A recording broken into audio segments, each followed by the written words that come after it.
The tuition task force was basically designed to look at how tuition is funded here in Louisiana, what some of the issues are, and what we can do to make sure that tuition is up at an appropriate level to fund our institutions here in the state. We had Representative Artigo and Speaker Cleckley outline the reasons for the legislation. We had Ms. Goodson talk about the new funding paradigm in higher education, how that it's predominantly tuition-based now. We actually had Dr. Boutte and Dr. Tremblay talk about financial aid and tuition, and then I talked about some possible alternatives and moving forward. And then we had a panel discussion of people who've always been interested in education, convened by Dr. Miller, Representative Foyle, who sponsored legislation, Mr. Moyer, who talked about the Louisiana Budget Project perspective, and Ms. Wesley from the Baton Rouge Chamber. The highlights really from last week, and this is just the nuts and bolts really, were that state funding's been cut since 2008, really about $1 billion. Tuition increases have offset declines in state funding, but only in part. It's about 66% of Louisiana's institutional funding, and the new funding paradigm, this new change in how higher education funding has been found to hamper institutions' ability to offer high-cost programs. It creates student backlogs in high-demand programs such as nursing.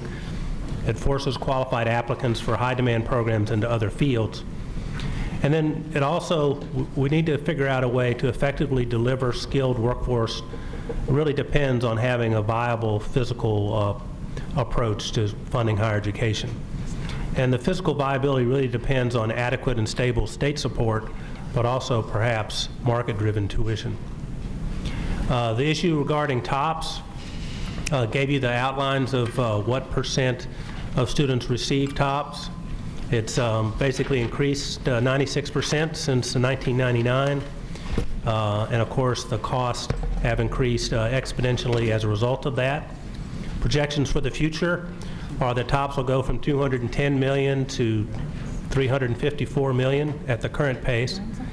The state's need-based grant, the GO grant, has remained relatively steady, but the number of students who are involved in the program has gone down somewhat just because of the limited funds, and the award amounts have gone down since 2008. We had a group come into the state, study our financial aid and issues, and said that if we could get students to at least funded at 60% of their students' unmet financial need for tuition and books, room and board, it would maximize retention in higher education. This group had actually advocated that perhaps we should make sure we get as many to 60% rather than funding lots of students at 100% and some people at a lot less. The higher education institutional budgets and financial aid come from the same source of funds, so sometimes there's a conflict between additional aid and funding institutions directly. And an increase in one can reduce the other. We talked about new alternatives. We've always had low tuition, well below our peers. We're the only state requiring legislative approval by 2/3 vote. Time to graduation is critical. That's what the literature says. A lot of folks are recommending that we get students to take 15 hours, but our current requirement for students to take classes is capped at 12 hours, may cause issues with that. We need to provide the appropriate adequate course offerings and write sequences and blocks, and more cohort programs to improve degree completion will maximize the use of all of our resources. Differential fees for high-cost programs saves time and money to students, gets students into the workforce sooner, and it really for immediate middle-class wage jobs. It helps clear the backlogs in the high-demand programs such as nursing. And then there was a suggestion of per credit hour tuition. It's really the norm in the states. About 87% of all colleges and universities in the South are per credit hour, going up from beyond 12 hours into 17, 18, 19, 20 hours. And it's actually an approach that's fair to part-time students because currently they have to subsidize the cost for students taking over 12 hours who get the additional hours for free. And it would result eventually into fair allocation of cost to part-timers. Here are the topics that are specified in the Resolution 206. Campuses have increased tuition and decreased tuition and decreased their spending to offset severe budget cuts to higher education, and resulted in compromised quality of education, reduced access and affordability, shifts in costs from the states to the students and families. Of course, the issue about TOPS, it was to improve access. The original purpose of GRAD Act was to address higher education challenges, including those dealing with tuition. The high school graduates should know of available opportunities, successfully access and navigate higher education system, gain necessary skills to successfully prepare for a career. And states need to develop productive citizens who can reach and compete in today's global economy. Comprehensive study needs to examine and assess increased tuition and related issues to maximize higher education opportunities for all students. And so that's what y'all all learned last week. The legislature does hereby create a task force to study issues relative to tuition costs in public institutions, and to submit a written report of task force findings and recommendations, including any recommendations for legislation, to the House Committee of Education no later than 60 days prior to the beginning of the 2014 regular session.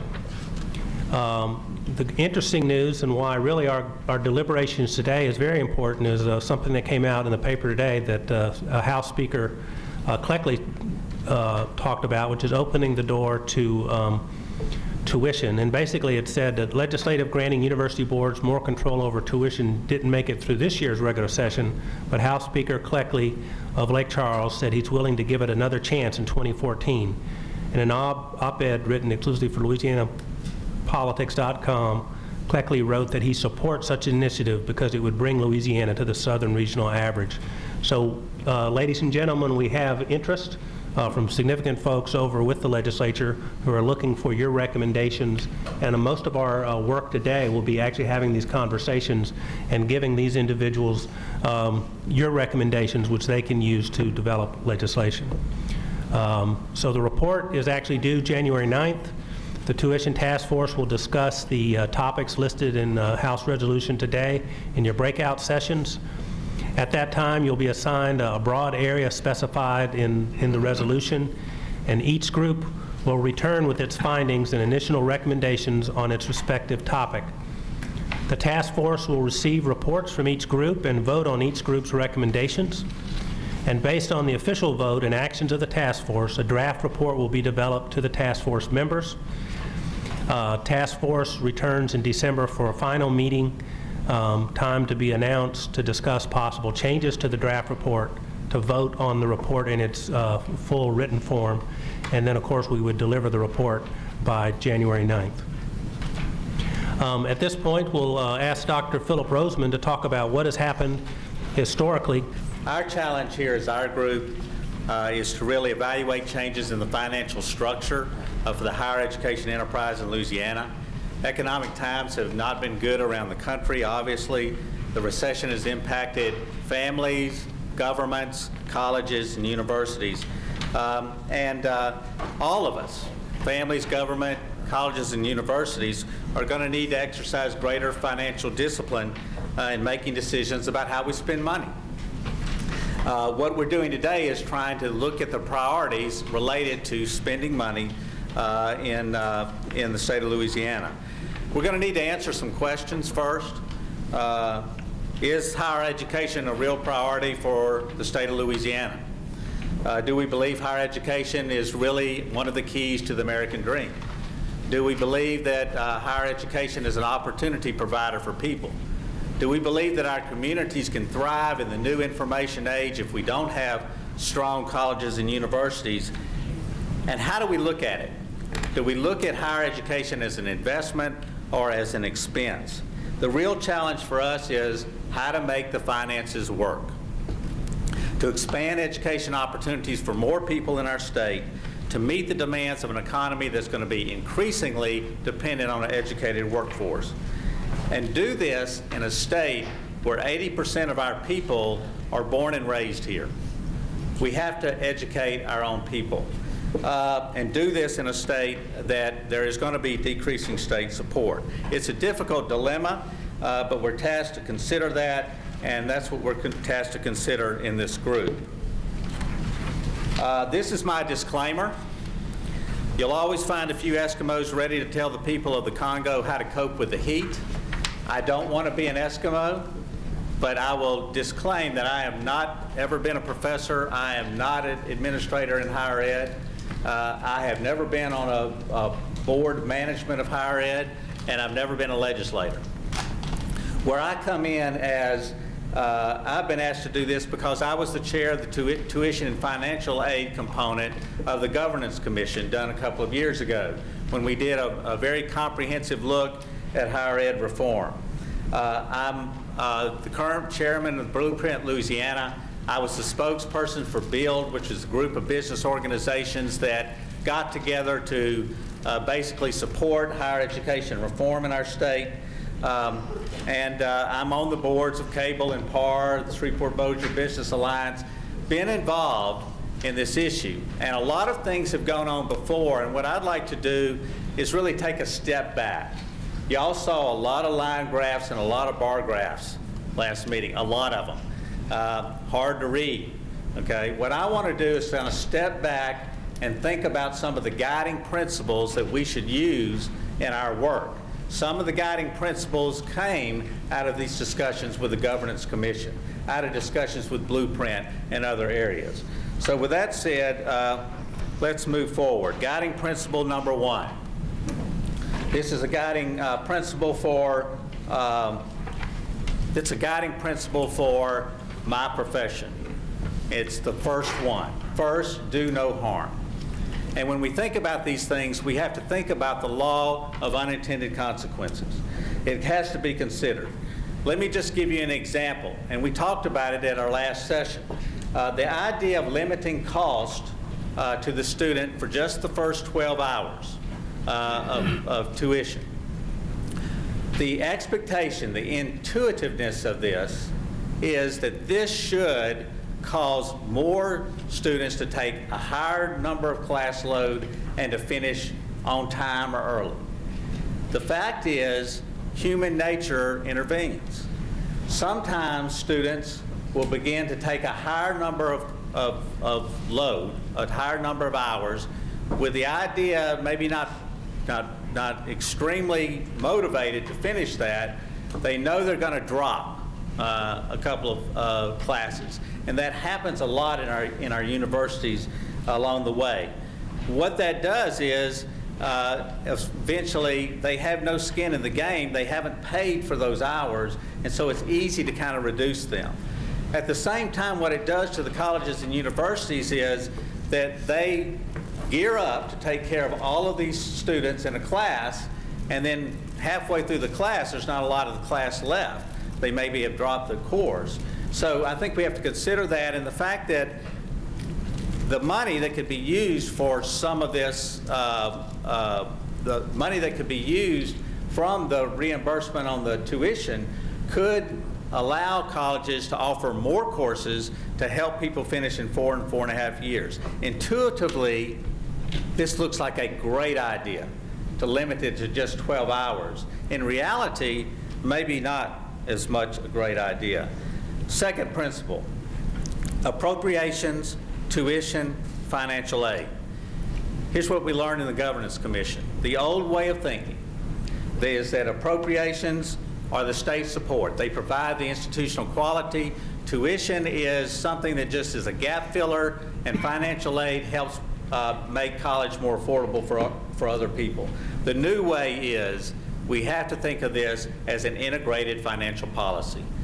One part impacts the other, and that can be seen so easily here in the state of Louisiana, where we have cut appropriations that has certainly affected tuition, that has certainly affected financial aid. So we affect one part of any one of these financial integration, and we make a significant concern. So we have to think of the whole thing, not just one. Guiding principle number 3, we have to balance competing priorities, value and price. One of the members of this group, he's not here today, but he couldn't be here today, but his job, Jay Campbell, is to be CEO of a wholesale grocery chain. He has to think about value and price every day. He has to think about the resources that he has, the price that he charges, versus the value, the food that he delivers, and the service that he delivers. The same thing holds true here in the college case. If we price it too low, if the resources are too little, we're going to affect the value, the quality of the product, that is the higher education enterprise. We have to keep that in mind. I like this quote. This is from Cable. Barry Irwin wrote this: "Cable doesn't like the notion of raising tuition any more than anyone else. But even less than we like tuition increases, we don't like to have post-secondary education system that doesn't meet our needs. So colleges and universities, if we lose value, we lose talent. If we lose talent in our colleges and universities, that may have an effect that goes way beyond 2 or 3 or 4 years. That may be an effect for a generation." Guiding principle number 4, accountability, autonomy, access. 3 words, 3 A's. If you stop and look at any of Governor Jindal's education reform, you will find it talking about accountability, autonomy, and access. Let me take pre-K through 12, then I'll go to higher education. Pre-K through 12, autonomy, we are moving more of the autonomy to the schools and school districts. Access, more choice. Vouchers and charter schools, you've heard this debate. Accountability, a better teacher evaluation system. Reforms in teacher tenure. In the college area, let's talk about tuition authority. As far as autonomy is concerned, we're moving it from the legislature to the boards and to the colleges where it's closer and decisions can be made. What about access? Won't that impact access with the tuition authority? Well, the fact is that this puts it on the market, and colleges and universities are not going to be able to price themselves out of the market. If they do, they will have no students. So it puts it on the market as far as access and accountability. 1995, the Board of Regents had policy passed by the legislature. We have the GRAD Act. We have a lot of accountability in this issue of tuition authority. Guiding principle number 5, maybe the most importantly, there is a new normal, and it's called a marketplace perspective. We were a state-supported enterprise. Higher education is no longer a state-supported enterprise. It's a state-aided enterprise. So why the new normal? Okay, it is driven by the decisions we make as far as appropriations. What I'd like to do is to look at how some of these reforms put forward by BRAC, by the Governance Commission, by Cable, by Lobby, by Blueprint, by the Committee of 100. We're looking at a marketplace perspective. That's not always bad. It's an opportunity to build greater effectiveness in the higher ed enterprise. Here is a look. We saw this slide before. This looks at our investment as a state in higher education. It has dropped significantly since 2008. We don't really need to go into detail about that. Looking at the sources of funding, this is data from the SREB. And it shows the different states in the southern part of the United States. And looking at it, we're second to the bottom. You can find Louisiana. We are lower than the average in our state appropriation. We are lower than our average in tuition. And we have a significantly less investment in higher education than some of our competing states. This came from the Governance Commission, one of the speakers, and I thought it was a very enlightening and thoughtful approach. He said, focus the conversation. What are the wrong ideas about money? Because we're talking about money here. The wrong ideas is there's an absolute right amount. It's wrong to think that we can completely develop a completely fair and perfect allocation formula. Lord knows, and Dr. Purcell knows, I've talked about that a lot, but there is no way to get to a perfect allocation system. Thirdly, the only way to get better results is to spend more money. That's not true either.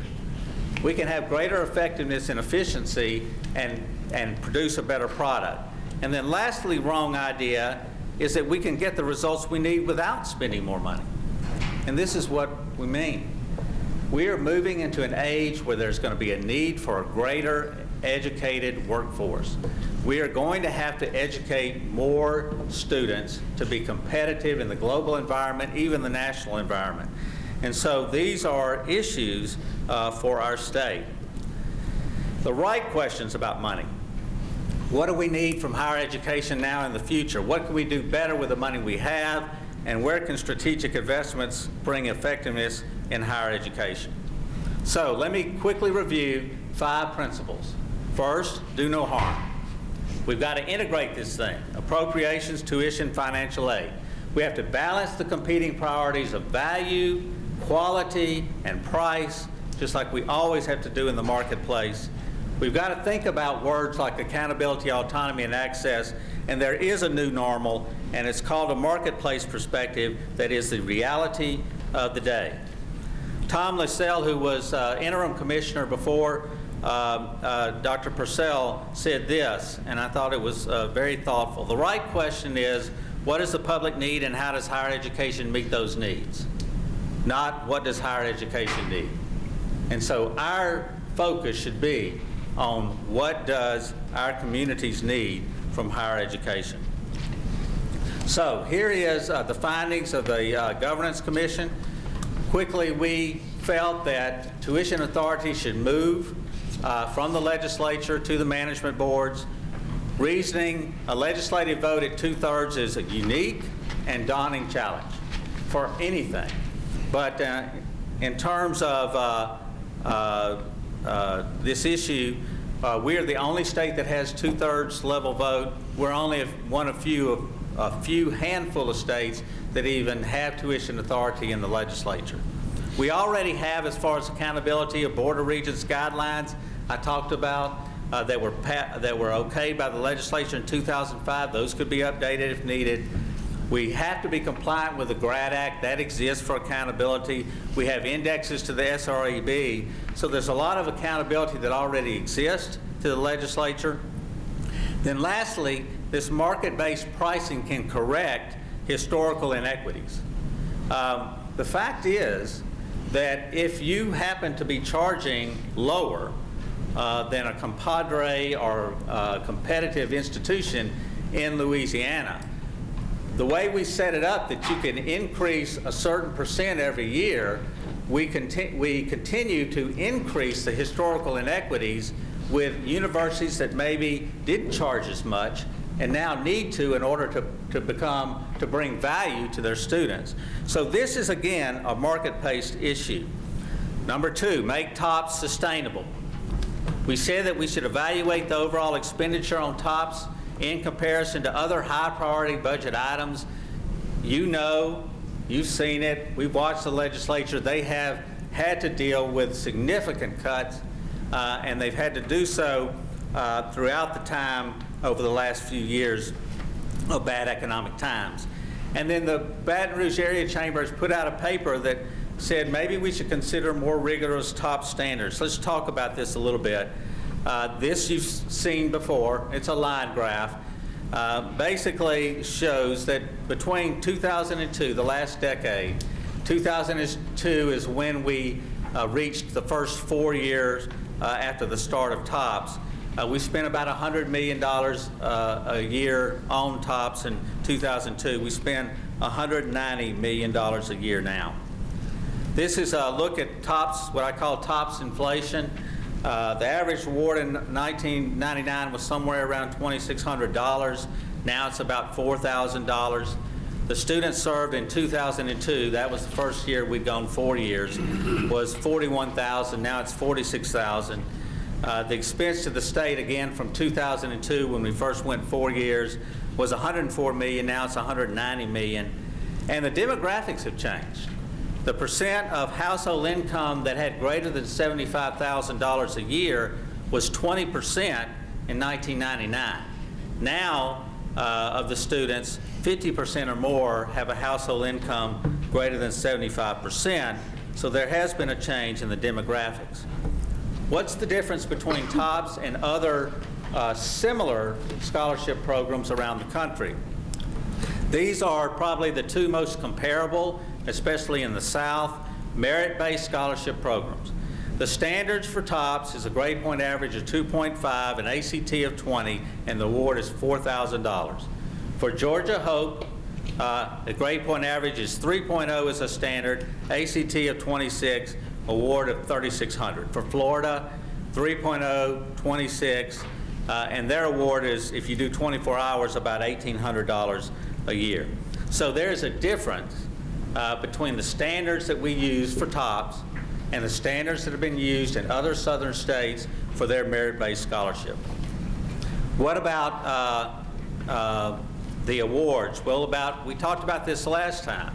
About 40% of the students that start out in TOPS don't make it all the way through. So we have to consider our investment as it relates to that. The next issue is the issue of decoupling TOPS and tuition. We discussed that in the Governance Commission. Right now, TOPS, as tuition goes up, TOPS follows it up as far as an award is concerned. As each one of our universities increases their tuition, the TOPS award goes up. We believe that it should be decoupled to, again, put it on a more marketplace perspective. We felt that the TOPS award should be tied to a cost index, not to tuition. And a cost-based index might be the Higher Education Cost Adjustment Index or the CPI. This brings market forces to bear.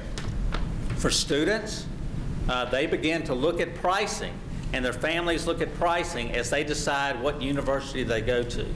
For the universities, they start thinking about price because they have to reach out to the top student. As long as it's everything that they charge, they're being paid at TOPS, there is very little marketplace perspective. This is a way of putting some marketplace perspective on that as we move forward. The next recommendation is that we need to balance needs-based and merit-based financial aid. We need to expand GO grants. Dr. Purcell talked about this repackaging idea. The key is that GO grants are a place that we can actually reach returning adult students. These are the, quote, non-traditional students, but a growing population of people we serve in higher education. Jim Henderson, our chancellor at Bossier Parish Community College, said this: we can't spend all effort at competing for traditional students who have multiple choices. Instead, the most effort should be targeted to creating opportunities for people with limited choices.